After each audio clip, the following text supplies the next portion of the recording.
This is the White Coat Investor Podcast, where we help those who wear the white coat get a fair shake on Wall Street. We've been helping doctors and other high-income professionals stop doing dumb things with their money since 2011.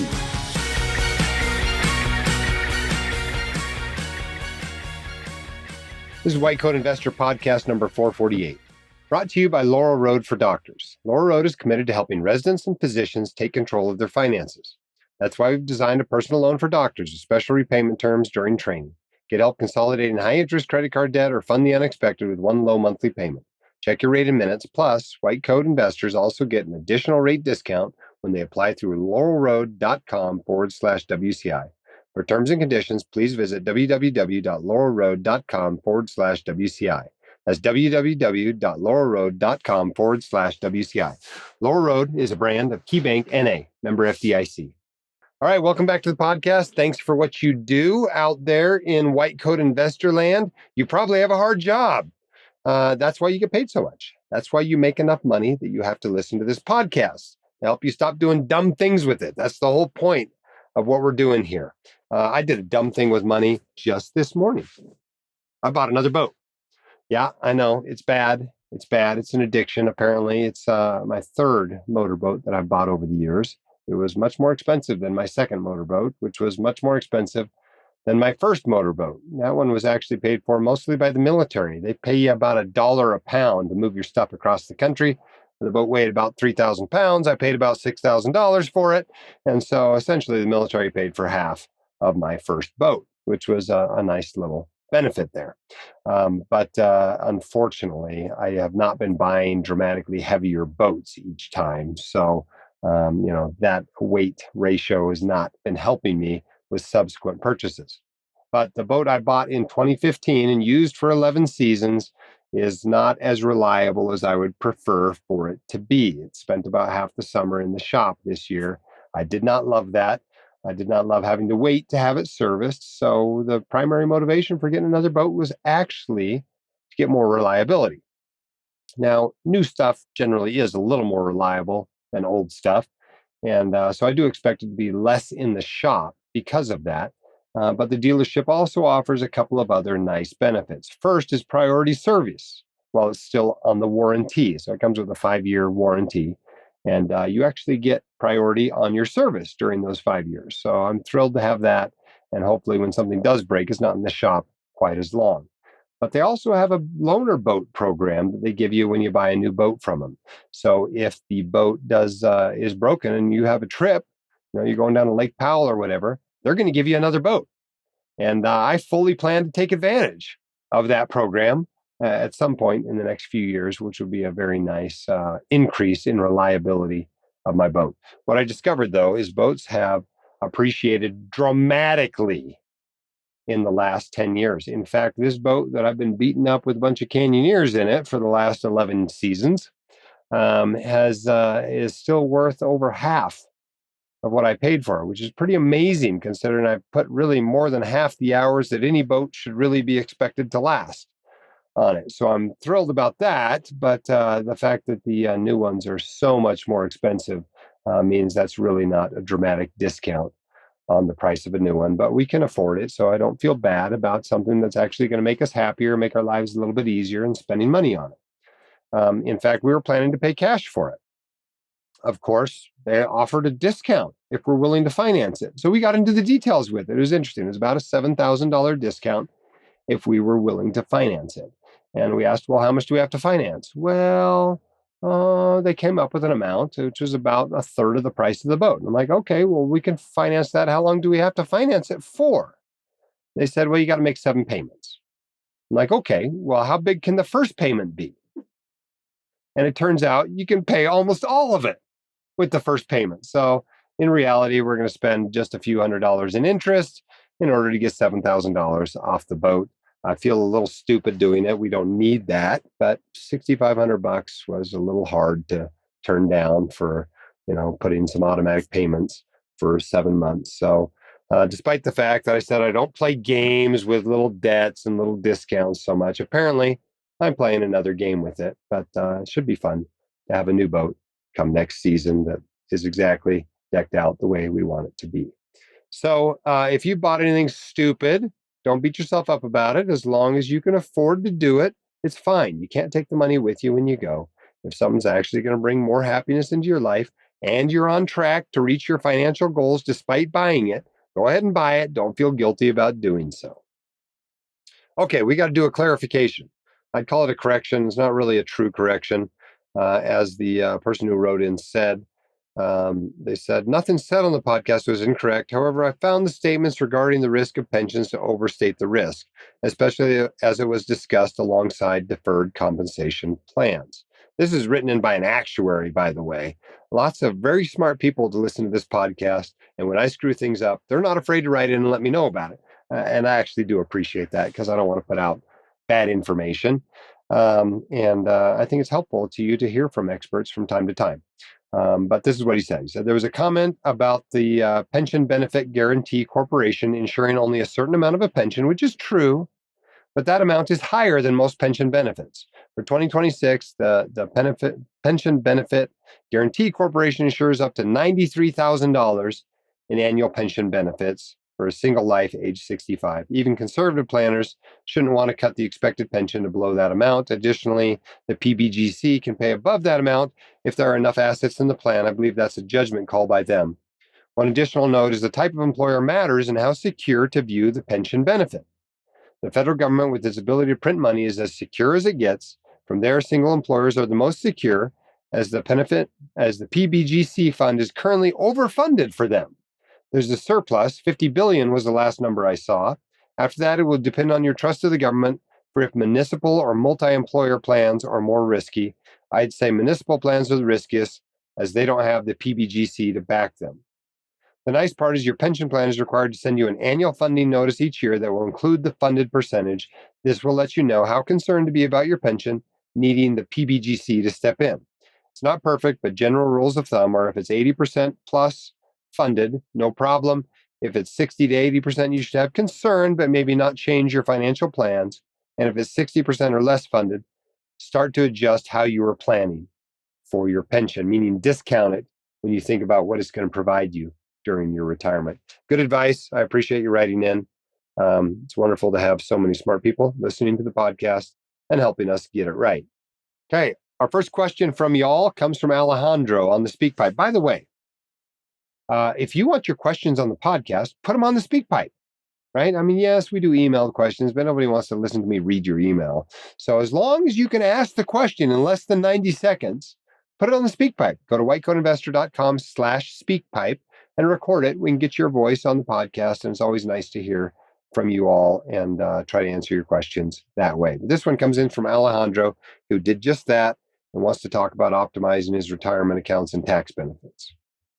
Hello, Jim. This is Alejandro from Chicago. First of all, thank you so much for everything you do. So after 8 long years of residency and fellowship, I'm going to start my new attending job as cardiac electrophysiology next year. And of course, the question is regarding how to optimize the retirement accounts or the tax benefits. So beside the IRA, the employee contribution for the 401k or 403b, this institution does not offer a mega backdoor route. So I'm trying to look other options to maximize retirement accounts. So and they offer a 457 plan. It's a non-governmental. So my first question is, what should I look for? What are the things that I should consider before contributing to a 457? Also because I think you can put a big chunk there. And also the other question is, I was thinking, what happens if I decided to do it? I make that account grow, and then later on, maybe I separate or not from that institution. My understanding is eventually that money gets available to you to move on or to move it around. So the question is, can you then later somehow take a sabbatical year, half a year without zero capital gains and do a Roth conversion of that money? Okay, great question, Alejandro. Let's go over the basics of retirement accounts for new docs starting jobs. First of all, there's the backdoor Roth IRA for you and your spouse. Typically, doctors make too much money to make direct Roth IRA contributions, and they typically have some sort of a retirement plan available to them at work, so they can't deduct their traditional IRA contributions. So they do the backdoor Roth IRA process for themselves, and if married, for their spouse. Okay, so that's $7-ish thousand. It varies each year. It's $1,000 more if you're 50 plus, but you can put some money in there, and that's real money, especially when you double it with the spouse. So that's often the first thing people invest in each year. Although the first thing is, if you're offered a match by your employer, you ought to make sure you get that. Another thing that's usually a pretty high priority for people is if their only health insurance plan is a high deductible health plan, they want to fund their HSA. And sometimes the employer will give you some money toward that. If you fund it through payroll, you can often save some payroll taxes on it. But you can just go to Fidelity or Lively or whatever and open up an HSA and write them a check, or transfer money from your bank account or whatever, and you can invest it, right? HSAs can be invested for decades.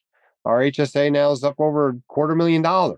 Okay, it can be invested, and it can grow, and it can pay for all your health care for the rest of your life, including Medicare premiums. And so it can be very useful that way. So if you've got access to an HSA, you should definitely fund it.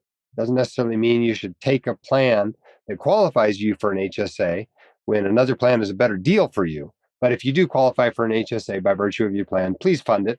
Please invest the money. Please pay attention to where it is. If you don't like the HSA that your employer is offering you, you can, transfer the money out periodically to another one. Okay, the next step is to figure out what your employer is offering you. Go into HR, ask for all the retirement plan documents for the plans that you're eligible for. Typically, in most employers, that's going to be either a 401k or a 403b. Now, there's rules on these things, and the amount you can contribute each year changes. Go to whitecoatinvestor.com/numbers to get the amounts for this year or next year, or whenever you're listening to this podcast. But in general, you can make an employee contribution, which is something like $24,000-ish currently. Okay, so that can be a tax-deferred contribution. That can be a Roth contribution, meaning it's either pre-tax or it's after tax. It's your choice. Okay, then the employer can put in some additional money. This is usually referred to as a match, and often you have to put some money in to get the match. Not always. Read the document, figure out how your match, if any, works. Sometimes, like in my partnership, since I'm one of the owners, I'm allowed to self-match my money. So you're allowed to put in a total of $70,000-ish. And again, this goes up each year with inflation. And that includes the employer and the employee contributions. Okay, so if you're allowed to make those for yourself, put those in. This is a great place for money. Not only does it now give you a tax deduction if it's pre-tax, or it gives you, tax-free gains forever if it's a Roth account, but that money grows in a tax-protected way. It grows faster than if you invest it in a non-qualified taxable brokerage account. It's also asset protected. If heaven forbid you get sued for a massive amount above policy limits and it's not reduced on appeal and you got to declare bankruptcy, you get a keep in every state in this country what's in the 401k and 403b. So max those things out.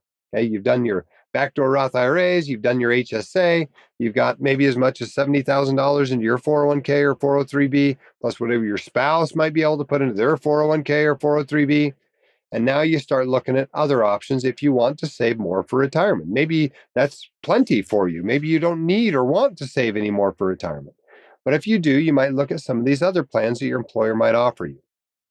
In your case, Alejandro, there is a non-governmental, also known as a tax-exempt 457 plan.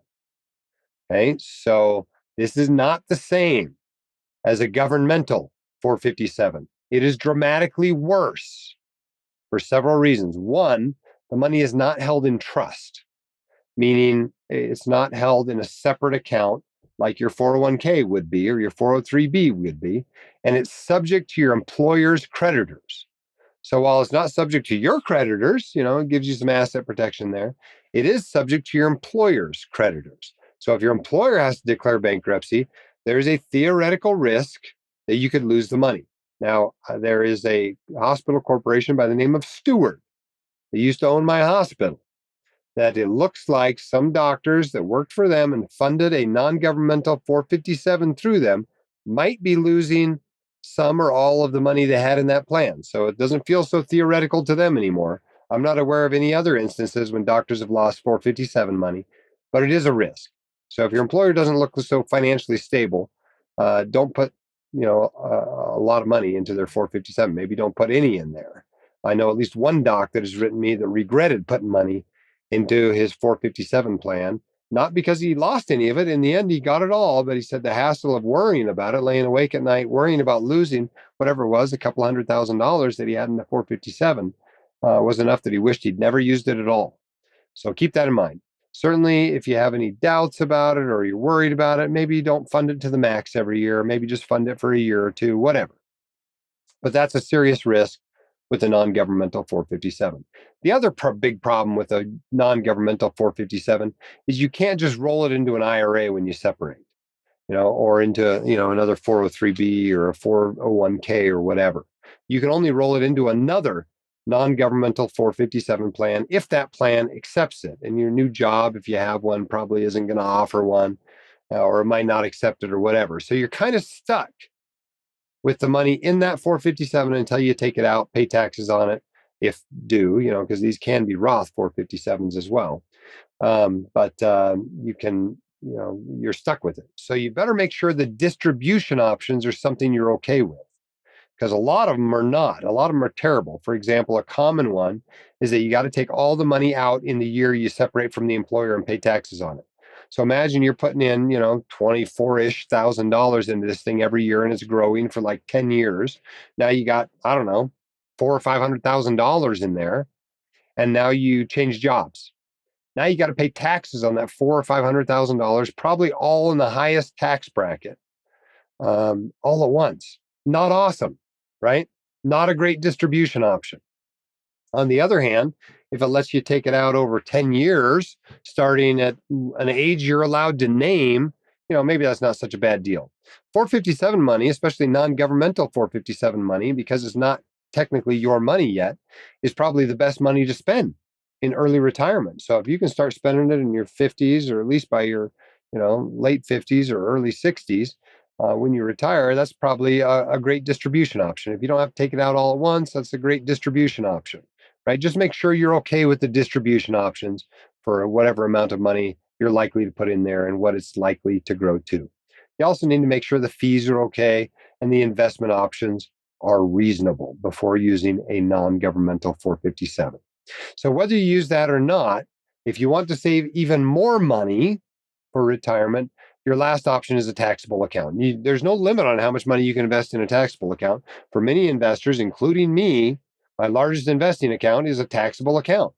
You just pay taxes on it. Usually you get a little better tax rates, right? You pay qualified dividend tax rates, you pay long-term capital gains tax rates, and that's assuming you can't offset those gains with losses from tax loss harvesting as you go along. You can do all kinds of cool tricks, like donating appreciated shares you've owned for at least a year instead of cash when you give to charity, right? So you're continually increasing the basis in your portfolio. You're flushing those capital gains out of your portfolio, making it more tax efficient. And of course, anything you don't sell before you die gets a step up in basis at death, which helps decrease income taxes for your heirs. That's a good thing. So taxable accounts aren't all bad. They are more accessible to creditors if you get sued above policy limits. They do grow slower because you have to pay taxes on them as they grow. But there's a lot of ways you can invest tax efficiently and make it really not too bad at all. Your other question, Alejandro, was whether you should do Roth conversions. Well, Roth conversions are a good idea in years in which you have lower income. Now, for most people, that's early retirement years. They're retired, they're not yet taking Social Security. Those are pretty good years for Roth conversions. If you go back to fellowship or you take a sabbatical, that's a pretty good year for a Roth conversion. But for the most part, in your peak earnings years, you got to think long and hard before making a Roth contribution or conversion. It's often the wrong move. That pre-tax money does have its benefits, but you just got to run the numbers and make estimates of what your future tax rates are going to be if you're going to be the one spending that money, or the future tax rates of whoever is likely to be spending that money. But in general, you want to be doing your backdoor Roth IRAs, you want to be doing your HSA, you want to be maxing out your 401k or 403b with a profit sharing plan. Take a look at other plans being offered by your employer. It might be 457. It might be some sort of cash balance plan. Take a look at them, understand how they work, decide how much of them you want to use, and then you can always invest an unlimited amount in a taxable account. Hope that answers your question, Alejandro. A great question. Let's move on to what's next. Oh, I'm supposed to tell you about our Black Friday sale. It ends tomorrow. If you're listening to this the day the podcast drops, or hopefully by the day after it drops, you can get 20% off. Oh, 20% or 29%, Megan? 20. Okay, it's 20. You got a typo in my notes here for this podcast. It's 20% off, not 29% off. All our books, all our courses through tomorrow. We'll even give you $200 off WCI Con. You should totally come to that, by the way. It's going to be awesome. We're down in Las Vegas, but not on the Strip. Close to the Strip if you want to go there, but not on the Strip. And if you use this code at checkout for Thanks20, you can get either $200 off WCI Con, or you can get 20% off all our books and courses through tomorrow. Happy Black Friday. Okay, next question off the speak pipe is about cash balance plans. Hi, Dr. Dolly. This is Wayne. I am a radiologist in the Pacific Northwest. My private practice group is considering adopting a cash balance plan. The obvious pros of this are increased pre-tax savings. In my case, I could probably save up to $200,000 if I desire. However, because of wanting to be good stewards of the plan and so on, they are maintaining a very conservative investment strategy, no more than 30% equity. So my question is, do you think that this is a good idea, or would I be better if I want to take a more aggressive investment approach to just do that in my taxable account? The third option is I could take the cash balance plan, but then skew my 401k much more aggressively to hopefully get the whole investment portfolio more in line with my desires, which is probably in the range of 70 to 75% equity. Thanks very much for any advice you can provide. Okay, great question. I choose option 3. It's just a great option.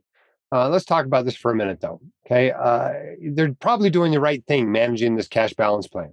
You generally don't want to take too much risk in it.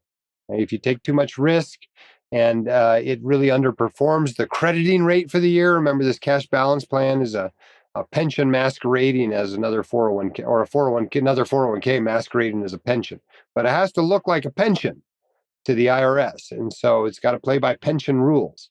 So if it underperforms the crediting rate, the employer, which is probably you, has got to put more money in there. It's not necessarily a bad thing. You get an additional tax deduction for more money you put in there. But that's a problem for lots of doctors, right? They just don't have the cash flow to do it. And you really do have to do it. Like when I fell off the mountain last year, remember, and I wasn't working for a few months, I still had to put money into the cash balance plan. I had to cut checks from, other savings that I had to fund the cash balance plan. They're not kidding when they say you got to make the payments. And so keep that in mind. And if it underperforms, you got to make even larger payments. The other downside of taking lots of risk is if this thing does really, really well and you're way above the possible crediting rate, you actually end up paying an excise tax if that hasn't been made up for by the time you close the plan. So in general, the right answer is take your risk in the 401k or 403b or whatever, not in the cash balance plan. Invest the cash balance plan relatively conservatively. I think ours is 40-60, yours is 30-70. That's probably in the right place. Some people put them all in bonds, right? The return you're looking for in these cash balance plans is primarily in the single digits. You're doing it for the tax break and the asset protection and the tax protected growth later, not necessarily because the investments are expected to, blow everything else out of the water. That's just not the way they work. So keep in mind, cash balance plans are usually not left open forever.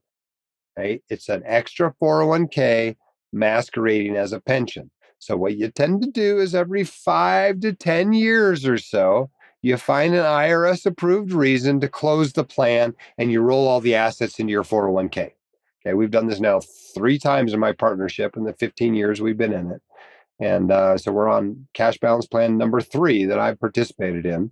I think now I'm allowed to put quite a bit more in it. I don't make that much anymore in the partnership because I'm only practicing part-time. But I think I'm putting $60,000 a year in it. I think the most somebody can put into this particular plan is $120,000. Previously I was limited to significantly less than that. So you can often put a lot of money in there, and when it's a pre-tax contribution, that can really reduce your tax bill during your peak earnings years. So it's mostly a tax play rather than an investing play. So in general, it's worth using, yes, but what you do is you at least first adjust your 401k, take the risk in the 401k, right? If you know that 70% of this cash balance plan is going to be in bonds, well, maybe your 401k is 100% stock. Fine. The overall asset allocation is what matters, right? So that's fine. If you really can't get to the asset allocation you're looking for, that stock bond mix you're looking for, just by doing that, then maybe you don't, put as much money into the cash balance plan as some of it goes into your taxable account as invested in stocks there. Either approach is probably fine. It sounds like you've got a substantial 401k, so you can probably, at least for a few years, just make the adjustment in there and get to where you want to be. All right, let's talk about target retirement funds. Is investing in a target retirement fund in a taxable account ever a good idea? Is there a better alternative in case you don't want to spend too much time rebalancing your portfolio every year? Okay, good question. As a general rule, I am a fan of target retirement funds. I think if I had it all to do over again, that's probably all I'd use, at least for the first 100,000 or something that I invested. Your asset allocation just doesn't matter that much in the beginning years when you're investing. It's all about your income and how much of it you're saving and putting in those accounts. If you really want more money in your retirement accounts, the secret is to put more money in your retirement accounts. And of course, when we first start investing, we get all excited about our asset allocation and investments because they're sexy, and we make our portfolios all way too complicated. In reality, it's probably fine to use a target retirement fund. Certainly, if you are a resident, your only investment is your Roth IRA, or maybe there's a little money in the 401k at the university hospital or whatever, that's fine. Just choose the target retirement fund in each one and move on with life, right? Worry about it again when you become an attendant. But there are a few issues with putting a target retirement fund in a taxable account. Okay? The first one is an asset location issue, right? For most people, they're actually a little better off by putting some types of assets in some types of accounts and other types of assets in other types of accounts. Often at typical interest rates, that means putting your bonds in a tax protected account. Like maybe your bonds go in your 401k and stocks go in a taxable account. So if all you're using is a target retirement fund, you've got a little bit of a tax inefficiency there. Now, maybe it's outweighed by the fact that this is a simpler solution for you, and you can spend less time managing your investments or less money paying somebody else to do it. So it might be worth it, even with that tax inefficiency. There is another issue, and Vanguard is guilty of it. I wrote a blog post about this debacle they had a few years ago. Basically, they upgraded their target retirement funds, what their target retirement funds were investing in. And that resulted in a massive capital gains distribution to people who own these accounts. Well, no big deal if you own the account in a traditional IRA or if you owned it in a 401k or something, right? No big deal. But if you owned it in a taxable account, you got this massive capital gains distribution. Now, Vanguard, I think, eventually has had to pay some sort of a penalty, which was distributed to the investors, but I don't know that it made them whole. So that's another risk of why you might not want to use one of those accounts in a taxable account. But I'm a big fan of simple solutions. You know who else is? Mike Piper, who blogs at The Oblivious Investor. He's spoken at multiple WCI cons. He's speaking this year in March. You should totally come just to hear Mike speak. It's totally worth it. But he uses one fund, and he has for, 10 or 15 years. All of his investments are in one fund. It's the Life Strategy Moderate Income Fund. It's a Vanguard fund. It's a fund of funds. It's a balanced fund. It's literally one investment. That's all he owns. And Mike is one of the most sophisticated investors I know, but he recognizes what really matters in investing, which is how much you make, how much you put in there, that you have a reasonable plan, and that you stick with it. And a moderate life strategy, moderate growth, I think it's called a moderate growth fund, is reasonable. So that's literally all he does. But he does admit All of his retirement assets are in tax-protected accounts. He does not have a taxable account. And I suspect if he did, maybe he'd opt for a little more complexity to try to, get his asset allocation or his asset location just right. So is it ever a good idea? I mean, it's really simple, but I think by the time you're a typical doctor with a taxable account, you've now got backdoor Roth IRAs. You've now probably got a 403B and a 457 or something at your employer. Your spouse has got some retirement accounts. Maybe you've got an HSA in the mix and you've got a taxable account. It's probably time to roll your own fund selection, your own asset allocation, rather than just opting for the ultra simple target retirement solution. Could you still do it? You could. It would be simple, especially if those funds are available in every type of account you have, but you've still got that risk of Vanguard or whoever's running that target retirement fund giving you some crazy capital gains distribution you may not like. I suppose that risk does exist with other types of funds as well, but it seems a little higher with the target retirement fund, especially since it has happened in the past. So not a great idea, not a fan of target retirement funds in a taxable account, but it's not crazy. You could do much worse things investing wise. Our quote of the day today comes from Jonathan Swift, who said, "A wise person should have money in their head, but not in their heart." I love it. Okay, next question, also off the speak pipe. This one comes from Emily. Let's take a listen. Hi, this is Emily from the Northeast. My question is, what should I do about retirement savings over the next year when I don't have access to my workplace profit-based sharing until the end of 2026? For context, I'm a dental provider, W-2 worker, fairly new attending. I just paid off about $100,000 of student loans, and we're working on paying off my husband's last $20,000 of student loans. No other debt. I have an old 403B with $115,000. My husband has a 401k with $145,000, and we both have Roth IRAs of about $50,000 each. I don't have access to an HSA, unfortunately. So my plan is backdoor Roth IRA for both of us, max out my husband's 401k, but I don't see any other options for myself besides a taxable brokerage account. Any advice is appreciated. Thank you so much. Emily, it's a great question. I think you just need me to say it's okay to invest in taxable because you clearly have an understanding of the issues involved here, right? Typically, when people are in this situation, they're starting their first job. They're usually relatively young. Sometimes it's later in their career when they change jobs, but they're not eligible for the 401k or whatever, or maybe they're not making enough money to really make contributions to a retirement account. It's fine, right? Putting this off for 6 months or a year is not the end of the world. Keep in mind, especially when we're young attendings, we have a lot of really great uses for money.